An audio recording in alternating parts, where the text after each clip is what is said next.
A Five on Your Side viewer emailed our Verify team. She got an email from her employer stating that if employees left the state of Missouri, they would have to self-quarantine for 2 weeks upon their return.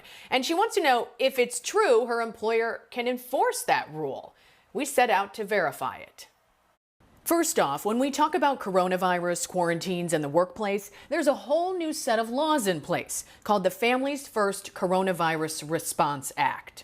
It's a temporary set of federal laws that are effective from April 1st, 2020 to December 31st, 2020 to deal with the pandemic. We went to employee rights attorney Jeremy Hollingshead, who reviewed the FFCRA. When it comes to, is it true employers can force a 2-week quarantine if an employee leaves the state of Missouri? Here's his legal interpretation of the new law. Really unclear. Typically, employment in Missouri is at will. So for the most part, you can be terminated at any time for any reason. You could be asked to stay home if they believe you to be sick. Bottom line, our legal expert says the law is murky regarding this particular circumstance, so we can't verify if it's true the employer's policy is enforceable.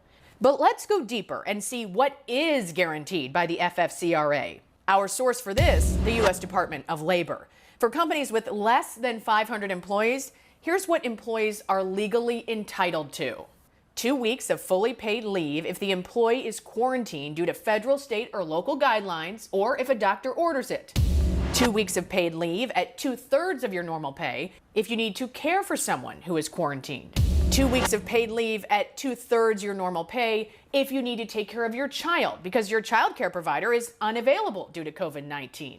You can add an additional 10 weeks to this if you've been employed for at least 30 days and have a bona fide need for leave to take care of that child while the daycare or school is closed.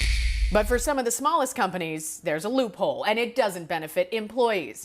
Any business with under 50 employees can be exempt from these laws. If you have something you want us to verify, let us know on Facebook, Twitter, or you can email me at verify@kstk.com.